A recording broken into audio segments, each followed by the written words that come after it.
नमस्कार। आकाशवाणी से प्रस्तुत है समाचार संध्या।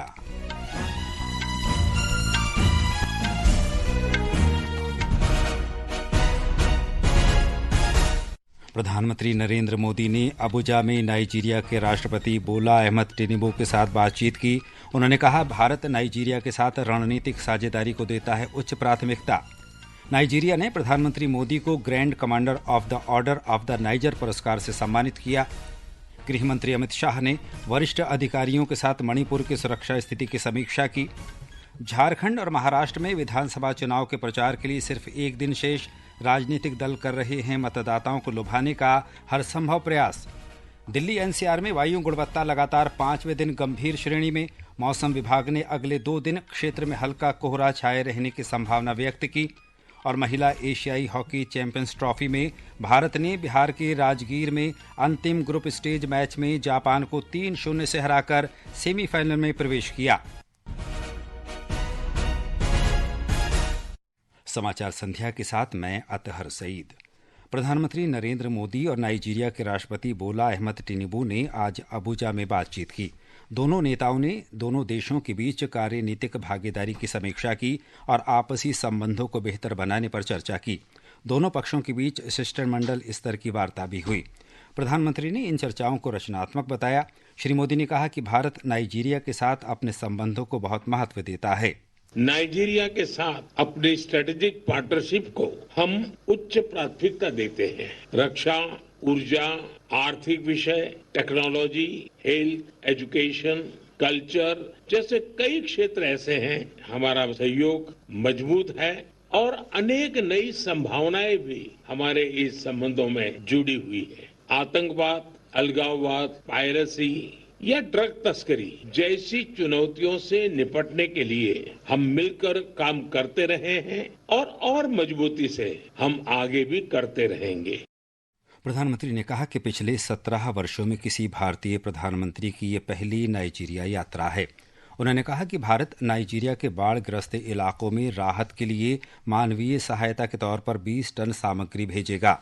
पिछले महीने नाइजीरिया में फ्लड्स में हुई जानहानि के लिए मैं 140 करोड़ भारतवासियों की तरफ से और मेरी तरफ से संवेदनाएं प्रकट करता हूं। आपके राहत कार्यों के समर्थन में भारत 20 टन मानवीय सहायता भेज रहा है। श्री मोदी ने नाइजीरिया को ब्रिक्स का भागीदार देश बनने पर बधाई दी। उन्होंने भरोसा जताया कि भारत और नाइजीरिया ग्लोबल साउथ के मुद्दों को विश्व मंच पर उठाते रहेंगे। वार्ता के बाद दोनों पक्षों के बीच 3 सहमति पत्रों पर हस्ताक्षर किए गए। ये समझौते सांस्कृतिक आदान प्रदान, सीमा शुल्क सहयोग और सर्वेक्षण सहयोग से संबंधित हैं। प्रधानमंत्री को grand commander of the order of the niger से सम्मानित किया गया। श्री मोदी ने इस सम्मान को विनम्रतापूर्वक स्वीकार करते हुए कहा कि ये सिर्फ उनका ही नहीं बल्कि भारत की जनता का भी सम्मान है। मैं इस सम्मान को विनम्रता और आदर भाव से स्वीकार करता हूं और इस सम्मान को 140 करोड़ भारतवासियों और भारत नाइजीरिया की गहरी मित्रता को समर्पित करता हूं। हमें भारत और नाइजीरिया के बीच स्ट्रेटेजिक पार्टनरशिप को नई ऊंचाई पर ले जाने के लिए प्रेरित करता रहेगा। श्री मोदी ने कहा कि अफ्रीकी देशों के साथ घनिष्ठ सहयोग भारत की उच्च प्राथमिकता है। उन्होंने कहा कि अफ्रीका में नाइजीरिया की महत्वपूर्ण और सकारात्मक भूमिका रही है। प्रधानमंत्री नरेंद्र मोदी ने कहा है कि नाइजीरिया की अर्थव्यवस्था में भारतवंशियों का योगदान महत्वपूर्ण रहा है। उन्होंने नाइजीरिया में अबुजा में भारतीय समुदाय से कहा कि नाइजीरिया में रह रहे प्रत्येक भारतवंशी ने भारत को गर्वित किया है। उन्होंने कहा कि भारतीय कंपनियां नाइजीरिया की अर्थव्यवस्था को मजबूत कर रही हैं। श्री मोदी ने कहा कि भारतीयों ने नाइजीरिया में योग को लोकप्रिय बनाया है। प्रधानमंत्री ने कहा कि हिंदी भाषा को लोकप्रिय बनाने के भारतीय समुदाय के प्रयासों के कारण अब नाइजीरिया के छात्र हिंदी सीख रहे हैं। प्रधानमंत्री ने यह भी कहा कि भारत का रक्षा निर्यात लगभग 30 गुना बढ़ गया है। उन्होंने कहा कि अब भारत 100 से अधिक देशों को रक्षा उपकरणों का निर्यात करता है। प्रधानमंत्री मोदी आज नाइजीरिया से ब्राजील के लिए रवाना होंगे। वहां की 2 दिन की यात्रा के दौरान वे G20 शिखर बैठक में शामिल होंगे। इस शिखर बैठक के दौरान प्रधानमंत्री मोदी विभिन्न वैश्विक मुद्दों के बारे में भारत का दृष्टिकोण रखेंगे। इस दौरान श्री मोदी की कई नेताओं से मुलाकात की भी संभावना है। अपनी यात्रा के तीसरे और अंतिम चरण में प्रधानमंत्री नरेंद्र मोदी 19 से 21 नवंबर तक गयाना की यात्रा पर रहेंगे।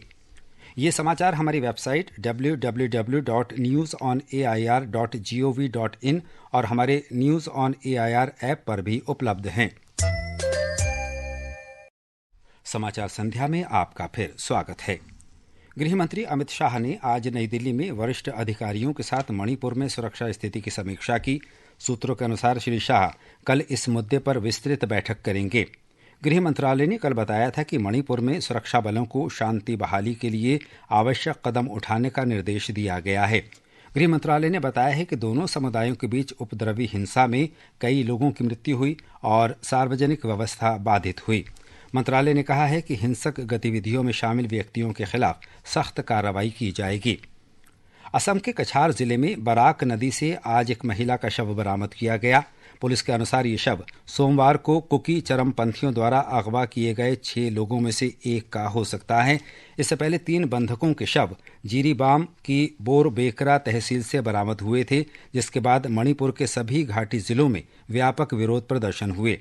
इस बीच राज्य के गृह विभाग ने जीरीबाम और फेरजौल जिलों में इंटरनेट और डेटा सेवाएं 2 दिन के लिए बंद कर दी हैं।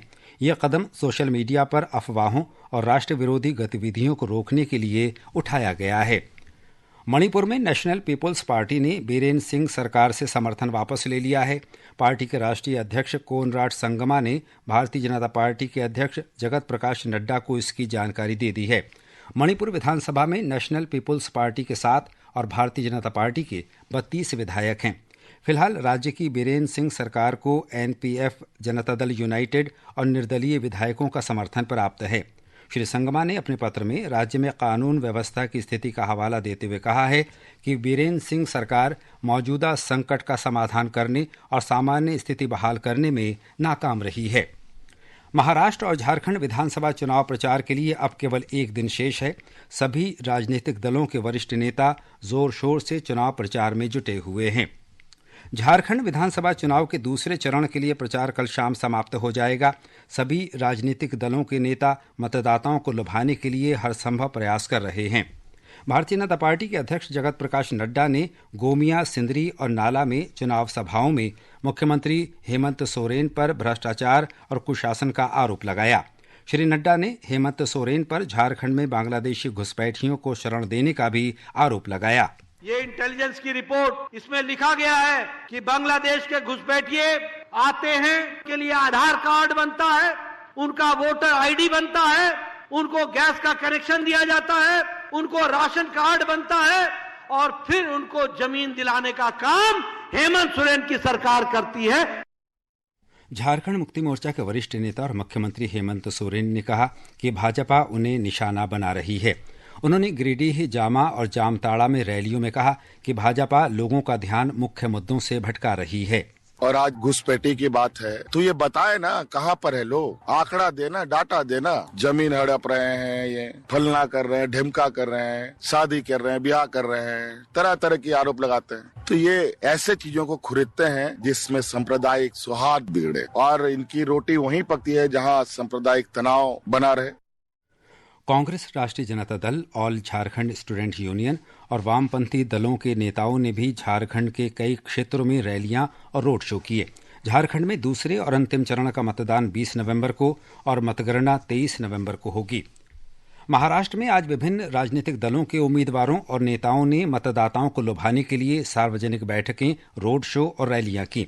20 नवंबर को होने वाले महाराष्ट्र विधानसभा चुनाव के लिए चुनाव प्रचार कल शाम 5 बजे बंद हो जाएगा। महाराष्ट्र विधानसभा चुनाव प्रचार में विभिन्न राजनीतिक दलों के स्टार प्रचारक जोरदार प्रचार कर रहे हैं। मुख्यमंत्री एकनाथ शिंदे, केंद्रीय मंत्री नितिन गडकरी और शिवराज सिंह चौहान, कांग्रेस नेता प्रियंका गांधी, आंध्र प्रदेश के उप मुख्यमंत्री पवन कल्याण, बीएसपी के अध्यक्ष मायावती सहित अन्य नेताओं ने आज विभिन्न जगहों पर चुनाव प्रचार में भाग लिया। धुले में एक रैली को संबोधित करते हुए मुख्यमंत्री एकनाथ शिंदे ने कहा कि महाराष्ट्र में डबल इंजन की सरकार राज्य को सर्वांगीण विकास की दिशा में ले जा रही रही है। प्रियंका गांधी ने नागपुर के महाल क्षेत्र में रोड शो किया। इससे पहले गढ़चिरौली में एक रैली को संबोधित करते हुए प्रियंका गांधी ने प्रधानमंत्री नरेंद्र मोदी पर आरक्षण की सीमा 50% से ऊपर न बढ़ाने और जाति जनगणना को मंजूरी न देने का आरोप लगाया। भाजपा के स्टार प्रचारक केंद्रीय मंत्री नितिन गडकरी ने आज अहिल्यानगर में प्रचार किया। कुणाल शिंदे के साथ अंकिता आप्टे, आकाशवाणी समाचार, मुंबई।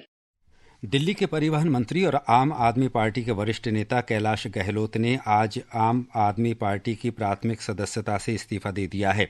श्री गहलोत ने आम आदमी पार्टी के राष्ट्रीय संयोजक अरविंद केजरीवाल के नाम लिखे अपने त्यागपत्र में सरकार द्वारा जनता से किए गए वादों को पूरा न करने का आरोप लगाया है। दिल्ली भाजपा के नेता और पूर्व विधायक अनिल झा भारतीय जनता पार्टी को छोड़कर आज आम आदमी पार्टी में शामिल हो गए। आम आदमी पार्टी के राष्ट्रीय संयोजक अरविंद केजरीवाल ने श्री झा को पार्टी की सदस्यता ग्रहण करवाई। ये समाचार आकाशवाणी से प्रसारित किए जा रहे हैं। ताज़ा समाचार जानने के लिए आप हमारे social media handle x@AIR News Hindi को फॉलो कर सकते हैं। ये आकाशवाणी है। दिल्ली राष्ट्रीय राजधानी क्षेत्र में वायु गुणवत्ता का स्तर बेहद गंभीर श्रेणी में बना हुआ है। आज शाम 5 बजे वायु गुणवत्ता सूचकांक AQI 447 दर्ज किया गया। केंद्रीय प्रदूषण नियंत्रण बोर्ड के आंकड़ों के अनुसार दिल्ली के अन्य इलाकों में भी AQI का स्तर 450 के पार दर्ज किया गया। मौसम विभाग ने दिल्ली राष्ट्रीय राजधानी क्षेत्र में अगले 2 दिन सुबह और शाम के दौरान धुंध और हल्का कोहरा छाए रहने की संभावना जताई है। एक रिपोर्ट। दिल्ली NCR में हवा की गुणवत्ता लगातार खराब होती जा रही है। राष्ट्रीय राजधानी में सुबह और रात के समय कोहरे की परत छाई हुई है। केंद्रीय प्रदूषण नियंत्रण बोर्ड के आंकड़ों के अनुसार शहर के प्रमुख इलाकों में AQI का स्तर 450 से अधिक हो गया है। CPCB के मुताबिक आज बवाना में AQI का स्तर 476, IGI एयरपोर्ट पे 467, विवेक विहार में 457, नेहरू नगर में 453, ITO इलाके में 449 और मंदिर मार्ग पर 444 दर्ज किया गया है। गंभीर वायु गुणवत्ता के कारण शहर के लोगों को सांस संबंधी समस्याओं का सामना करना पड़ रहा है। रहीसुद्दीन रिहान के साथ सकलैन अख्तर, आकाशवाणी समाचार, दिल्ली। दिल्ली और इसके आसपास के इलाकों में लगातार खराब हो रही वायु गुणवत्ता के मद्देनजर वायु गुणवत्ता प्रबंधन आयोग ने दिल्ली NCR में कल सुबह 8 बजे से ग्रेफ 4 लागू करने का निर्णय लिया है। बिहार में महिला एशियाई चैंपियंस ट्रॉफी हॉकी में भारत ने अंतिम ग्रुप स्टेज मैच में जापान को 3-0 से हराकर सेमीफाइनल में प्रवेश किया। भारतीय टीम लगातार 5वीं जीत के साथ अंक तालिका में शीर्ष स्थान पर रही। चीन दूसरे, मलेशिया तीसरे और जापान चौथे स्थान पर रहा। मंगलवार को सेमीफाइनल में भारत का सामना जापान से और चीन का मुकाबला मलेशिया से होगा। फाइनल मुकाबला बुधवार को खेला जाएगा।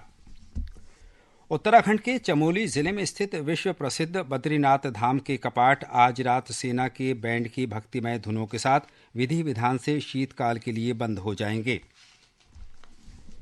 आकाशवाणी का समाचार सेवा प्रभाग हिंदी और अंग्रेजी में फोन इन कार्यक्रम पब्लिक स्पीक में कल रात 9:30 बजे डिजिटल जीवन प्रमाण पत्र पर चर्चा प्रसारित करेगा। पेंशन एवं पेंशनभोगी कल्याण विभाग के संयुक्त सचिव ध्रुव ज्योति सेन गुप्ता इस चर्चा में भाग लेंगे। और अंत में मुख्य समाचार एक बार फिर। प्रधानमंत्री नरेंद्र मोदी ने अबुजा में नाइजीरिया के राष्ट्रपति बोला अहमद टिनुबू के साथ बातचीत की। उन्होंने कहा, भारत नाइजीरिया के साथ रणनीतिक साझेदारी को देता है उच्च प्राथमिकता। नाइजीरिया ने प्रधानमंत्री मोदी को grand commander of the order of the niger पुरस्कार से सम्मानित किया। गृह मंत्री अमित शाह ने वरिष्ठ अधिकारियों के साथ मणिपुर की सुरक्षा स्थिति की समीक्षा की। झारखंड और महाराष्ट्र में विधानसभा चुनाव के प्रचार के लिए सिर्फ एक दिन शेष। राजनीतिक दल कर रहे हैं मतदाताओं को लुभाने का हर संभव प्रयास। दिल्ली NCR में वायु गुणवत्ता लगातार 5वें दिन गंभीर श्रेणी में। मौसम विभाग ने अगले 2 दिन क्षेत्र में हल्का कोहरा रहने की संभावना व्यक्त की। और महिला एशियाई हॉकी चैंपियंस ट्रॉफी में भारत ने बिहार के राजगीर में अंतिम ग्रुप स्टेज मैच में जापान को 3-0 से हराकर सेमीफाइनल में प्रवेश किया। इसके साथ ही समाचार संध्या का ये अंक समाप्त हुआ। नमस्कार।